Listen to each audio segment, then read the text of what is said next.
Now that you've had time to process the game, like kind of what runs through your mind, I guess, what Well, I mean, it can still sting, and you can be really proud of what you achieved this season with this group of guys, and that's really the message for them. Is you looked at Halloween, we were 4-4, and then you looked up and we were 14-4, and back to back AFC North champs and back to back AFC game championship game appearances. And so there's a lot to be proud of, and continue to build off of, and um, I hope the guys understand that. What is the biggest takeaway that you want to take from last night's game going into next season and the motivation that's the follow?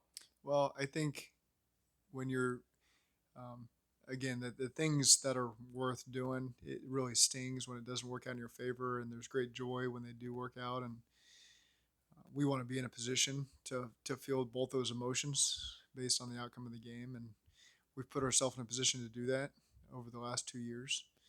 And those are feelings that we want to be in a position to experience again. Obviously, we want the joy part of it. But I think the team understands that it's a long road to get back every single year, to get to the very back, and you never take it for granted. And so we'll continue to build off of this season. Just besides that he was going to get an MRI on his knee, did that happen yet? Do you have an update on that? I don't know that that's happened yet. Now we've just been with the exit process, and some of those injury stuff will take shape over the next 2 days. Is there anything you could have done differently game planning against Chris Jones yesterday? It's he's a challenge because they move him around, and so you never know on a given play where he's going to be. That's it's the guys that are able to do that. Those interior players that can turn into exterior players and can line up over all your guys. They present real challenges. He's a great player. I thought our guys really fought hard to try to keep those guys at bay, and certainly they got us a couple times. But I was proud of the way our offensive line fought to keep them home so Joe could have time to make some big time throws, which he did. Talking about how this team was special, and it seemed like that was the sentiment leaving the locker room with guys tearing up and echoing your message about this team just being special. I know your brain isn't even on it right now, but there's every team changes from year to year. Did that make it sting, or how did it make you feel knowing that this team isn't going to be the same? Obviously, you hope to keep as many players as you can, but things happen. I mean, how did you process that knowing what happened yesterday and with the future uncertain for some of these guys? Yeah, it's that whole thing hasn't taken shape yet, and so you don't quite go there. Certainly we've had exit interviews with a lot of players. They know how we feel about them. Certainly, guys whose contracts are up, and it's a great group of guys. And I think you all know that from interviewing them. There's probably nobody you interview where you don't want to deal with them. And that just kind of shows what we have in the locker room. And again, so now the next phase of the NFL happens, where you start to go through this transition leading into free agency, and we'll see how it plays out with a lot of guys. How do you handle exit interviews? Like, what are you trying to get out of it, or like, what's your kind of approach to that? There's a lot of it kind of varies from player to player. There's things we always want to continue to improve upon our operation, and so being the head coach for 4 years, there's always things that you don't see, and you want to make sure that the leadership um, can tell you when things are, hey, this is really good. I've been other places. This how we do this in this area is awesome. Keep it going. Hey, here's something I think we can improve upon, and so we're always eager to learn and evolve and keep things fresh. And so that's part of the process. Sometimes it's a little too fresh, the day after your last game. Not everyone's thinking that way, but there's a lot of guys that I hold in high regard that I expect to have more conversations with over the next couple months. You might not be able to remember, but is there an example, like not this year, but past years, where you've taken something Sure. from Yeah, I won't give specific examples, but yeah, plenty of times where, um, again, we're just always looking to improve anything we can improve upon, and that's play calling, that's operationally, that's scheduling, that's anything we can possibly do. Zach, is there a communication channel or process available to you to get clarification from the league on why certain things were done by the officiating crew yesterday, or would you even forward tapes or films and try to get feedback that way? I mean, anything that will help us in the future, understanding things. At this point, our season's over, and it's best not to dwell on things that could have happened in any way, shape, or form yesterday. And so, again, if there's anything operationally that we feel like benefits us just to have a better understanding, then we always pursue that in the off season and try to get better. And the league always comes in and sends memos and sends videos and sends officials in, and you're always trying to get better. And that's where it's at for us. Was that third down situation yesterday something you were aware of going in when they explained it to you, or was it something like it looked like on the sideline you were like, "What are you doing? What are you calling here?" I don't know. There's confusion, obviously. It's rare that a play gets run and then you repeat the play. And so, yeah, initial confusion on my end. They tried their best to explain it to me, and then we moved on. There was a lot of chatter after the game in Kansas City, talked about all the comments throughout the week. You guys talked about the fact that you liked having an edge Yeah. going into that game. But in hindsight, is there anything that you would do differently, or do you like the? Would you do it all over again, given the way the players approached the No, game? I think this team has an edge and a confidence about them. At the end of the day, we always want to represent our organization, our city, the right way, and that's with class, respect, and there's plenty of times you get right up on that edge. I get that, and I love our team. They always come from a good place, and so we always keep those conversations pretty internal. When you win, you can say what you want to say, and again, we give them a lot of credit. It was a heavyweight fight yesterday, and they came out on top, and they get a chance to go to the Super Bowl. And so when you're in that position, you get to say what you want to say. Is it fun to be a part of, like, these are kind of rare rivalries in sports? We have teams of that caliber that compete. I mean, is it fun to be Yeah. a part of that for future years now? You hope to be in those showdowns as often as you can, and proud to be a part of that game yesterday. We came up on the wrong end of it, but um, and you always have regrets on things you wish you could have done differently. Of course, in retrospect, you're always looking at things that could have gone the other way. But at the end of the day, I was proud of the way that the team represented themselves on the field yesterday. We gave it our best shot, came up a little bit short, but you're able to get on that plane with your head held high and go into the off season and have a chance to reflect back on some great things that happened this year. It might be too fresh, but they've got the sign that they got to play us and the mantra that this team does that reset next year. Do you take those down and say, that's a new year, new team?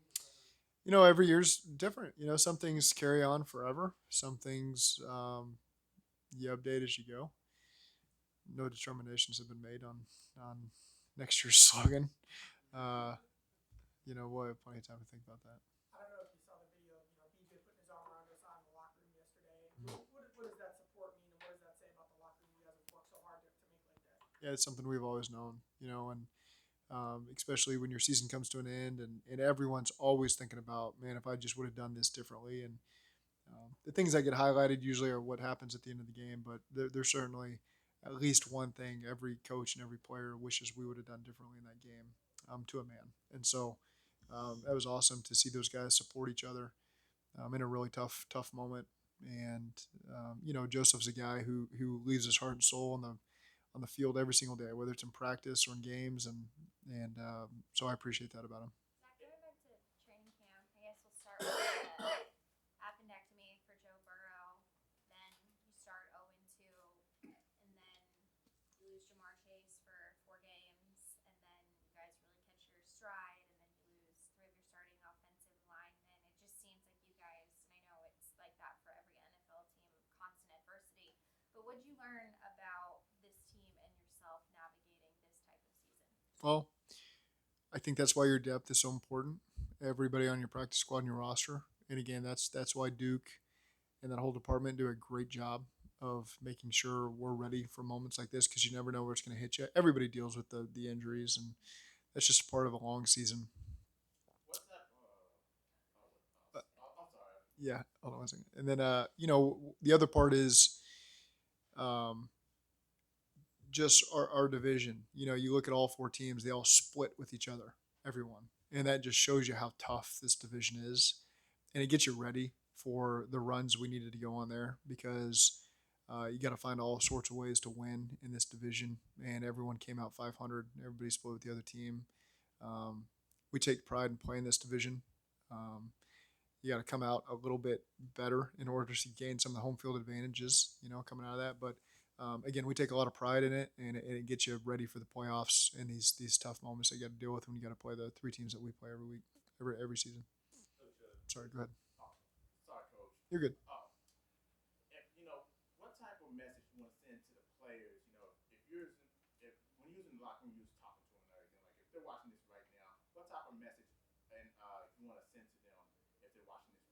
Yeah, that they should be proud of the way that they carried themselves this season and all the things that they accomplished. Um, Back-to-back division titles, back-to-back AFC Championship appearances.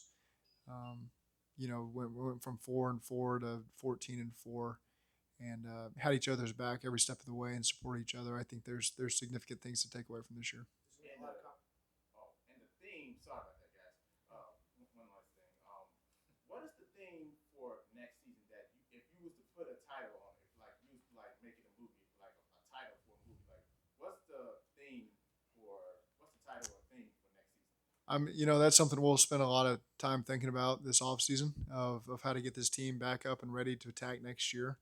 I don't quite have that answer yet, but that's something we'll spend the next couple months making sure we're ready for. There's gonna be a lot of we're not gonna talk to Duke until the combine, so figured we'd ask you since you're part of those conversations, what is that conversation gonna be like as you all look at potentially as he's extension eligible? What do you guys want to do? How's that conversation gonna progress throughout the offseason? Yeah, I think that starts now internally. And so, again, just wrapped up with the team today. And as you go forward, you get a chance to start talking about Joe and all the other players that are up. Speaking of Joe, the hit he took, and he went backward somersault, got up, ball was out. He looked at the official like, "What the hell was that? Roughing the passer?" I don't know.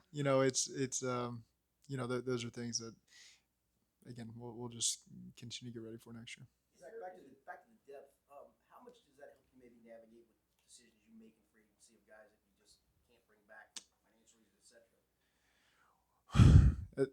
That's the balance you always have to strike. Is we've got really talented players, and you want to work to get them back, and at the same time you're balancing developing younger players. And so again, we want all these great players we have. We want them back, and then that's a chance to work these next couple weeks and see where we end up, and at the same time always developing. I don't like saying the bottom of the roster, all the guys on the roster. And I think we've taken great pride in doing that. Do you like the depth you have right now on the offensive line coming back for next year? Say it one The more time. depth you have on the offensive line, how do you feel about that? I do. I think all those guys have continued to improve, and we've invested a lot of resources in that room. I think it served us really well. And again, those guys have to a man, each one of them have proved, and I think they've played together as a group really well as the season progressed. The cohesiveness there and the chemistry there, that matters. That puts you beyond your potential when you get those five pieces working together, and then the guys that have stepped up, as backups. Really proud of the job that those guys did this year. I was saying in the locker room that money's obviously important, but winning culture, a lot of other intangibles are important as well. When you hear a player say that, that's up for a contract extension, how does that make you feel about the culture you build? I think it's great. You want guys that we're all professionals. You want to walk into your building excited to go to work every single day, and I think that matters. It matters for me. But again, everyone's got to balance the decisions they got to make for themselves and their family. But at the end of the day, I love parking my car in the garage and walking in through the doors every single day. There's not been a day that I've dreaded doing it, and so that's all I need. And again, I think these players really enjoy being here, and we'll just see how it shakes out. There's a lot of interest in Callahan and Romo. And what would you say about what those two coordinators have meant? Oh, I mean, Lou, Brian, and Darren. We've had the same three coordinators since I've been here, which is really rare. And that's been special to be able to have that because we're a very tight bunch. I think that communication process has been great between all of us, all the way down through the coaches, and excited that Brian and Lou are getting these opportunities that they're getting. And Brian's got two of them right now, and Lou's got one of them, and certainly hope that they get a chance to take advantage of those opportunities and become head coaches. And if they're back, that's great for me and for all of us. But that's part of being a successful team is people are going to come and want to talk to your coaches. And we got a lot of great coaches here that are more than capable. Those interviews can change things, but is your plan right now to bring the whole staff back? Yeah, I think we got a great staff. I mean, in case if something does happen with one of those guys, they do end up getting an opportunity there. I mean, what's made them good coordinators, and what do you seek in kind of a guy now that you've kind of been a head coach for 4 years? What makes for a good coordinator in I think they're really smart, and they have no ego. That's a great starting point. I think they all have such tremendous experience behind them. You know, it's you look at the places they've been, the guys they've coached, people they've worked under, the games they've been a part of, and we've all grown together. I mean, it's you're allowed to improve. You're not the person you were 10 years ago, 5 years ago. You're allowed to improve, and I think everyone on our staff, the more we've been together, we've improved as a whole, and we're going to continue to improve as we move forward. You know, we're not just going to be stagnant, and so I think that those guys all have a lot of potential, even going forward. If they were to leave and go somewhere else, or stay here. Kind of going back to the culture, every unit group has its own kind of culture. Not to take away from one or the other, but with the secondary, that nucleus with Cheeto, Eli, Jesse, why has that culture of that nucleus been so special with those guys? Well, it's there's a lot of veteran leadership in there. Man, they work their tails off, and winning is important for them. Bringing the next man along is really important for them. You know, if you're talking about the rookies with Cam and AG, and so I've really liked what I've seen from that group is making sure everyone's improving. Their communications have been awesome. I mean, they are some tremendous leaders in that safety room and that corner room, and they're all really valuable to us. Eli and Cheeto were both talking about how like this is the happiest, most connected they've been with their teammates in their careers being here. Is it more just their chemistry, or is it just something special about that locker room, or is it kind of a combination of both? I think it's a combination of both. I think they genuinely enjoy being around each other. I think Chuck Burks has been great in that room as well. And I think just the overall locker room. You see those DBs hanging out with all sorts of guys across the ball, same side of the ball. It's just really a special team that way. You speak of overall culture. The first 2 years you were here, the records were what they were, and a drastic change the last 2 years. What are you most proud of having been front and center to witness that kind of change in the last 2 years? The foundation that's been built here, and again, it's changing. It's the Cincinnati I always faced as a coach on other teams was outstanding, and so again, it's a new start for us as new coaches that come in here, and so you build your own foundation and that you want to stand upon. And I've just been really proud of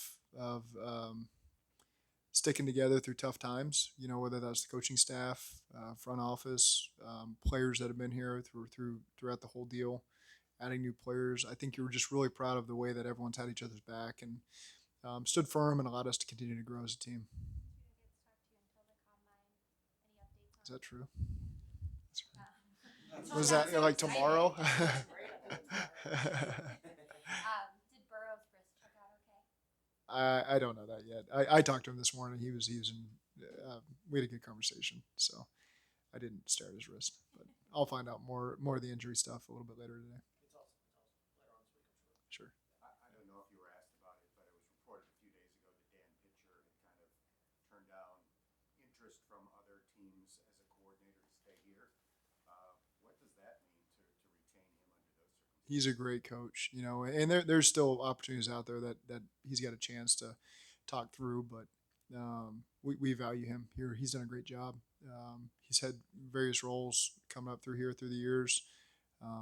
He's on Marvin's staff. They did a great job identifying him and bringing him in, and we kept him, and he's continued to grow from the receiver room to the quarterback room, and he plays a huge part in Joe's development, our game planning, and our operation on game day. And so again, he's got a lot of value to us, and we'll see where it goes with these other opportunities. But I'd be very happy to have him back. Is there a benefit in his situation? He started out in personnel and then moved over into the coaching part of it. Is there a benefit to that, or is it just very got a guy? Well, I think it's good, especially in the off-season phase of things where you're evaluating prospects that could come through the building, developing players. You've really studied that, so I think that's a good background to have. Just like guys that have maybe worked on defense that come over to offense and vice versa. You don't always get that opportunity to do that, but when you do, I think that's a great asset. What's the key to evolving, specifically with the offense, as guys kind of grow into their roles in the league? They're not first and second year players anymore. How do you guys as coaches kind of evolve with them as they move throughout their careers? Well, there's a balance there of things that we hang our hat on that we got to continue to improve upon and be better at, and then there's new ways you want to be creative going into each year and pushing those guys. I think we got a group of guys that is capable of being really hard on themselves and understanding where they need to improve to be the best of the best. And those guys all have that potential.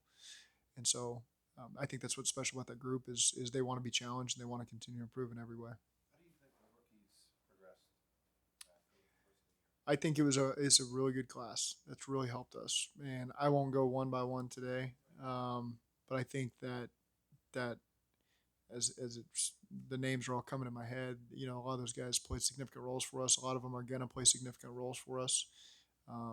Some dealt with injuries, and excited to get them back in the fold next year. You know, if you think about Tyson, and so again, it's a really good group that I think we Duke and his staff did a great job bringing those guys in. Coach, what would you say about the Bengals Chiefs last 4 games being separated by a 3-point margin and the kind of exciting games Yeah. that these have been so thrilling, each one of them, that as a fan, as a viewer, you couldn't even take hardly one play off and put on the game. Yeah, they're exhausting, but they're heavyweight fights, you know, and that's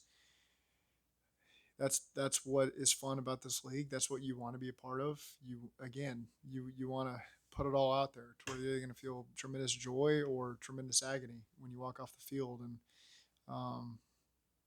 that just means you're in the right profession, doing the right thing when you get a chance to feel those emotions, and that's what keeps me going, you know. And it's not always there's only one team that's going to be really happy at the end of the year, and you're always fighting to be that one team, and we think we've got the potential to do that at some point. When you make the playoffs, the end is so abrupt unless you win the Super Bowl. Mhm. But considering the 10-game winning streak and being a game away from a return trip to the Super Bowl, did this one seem even more like a train hitting a mountain? Yeah, it you immediately feel tired this morning because you're always prepping yourself one more week, and coffee, whatever you got to do to keep yourself going, and the excitement. And then when it ends, you just get sick for like 2 weeks, everybody, and your body just shuts down. And I'm sure that's the point I'll hit tomorrow. But I am doing my best just to appreciate, you know, all the things you just mentioned that this team's accomplished this year. There's a lot to be proud of. And again, it can still, two things can be true. It can still sting, and you can still be really proud of what this group accomplished, and really proud of this group. As an opposing coach, to see what Patrick Mahomes was able to accomplish out there. I mean, I know that was the opponent, but everybody respects everybody in this league. Mhm. What's your thought after you kind of think back on what the hell he did out there? Yeah, he's a great competitor, you know, and he leaves it all out there on the field for his team, and you know, he's one of the best to do it. And those are the types of games you like playing in. You like playing against great coaches and great players, and finding ways to try to stop them. And he made some great plays yesterday. I thought our guys were in really good position, and they just find a way to make plays, and that's why they've been to 5 straight AFC Championship games, and that's what we're striving for. Exactly. All right, thank you. Thank you, Zach.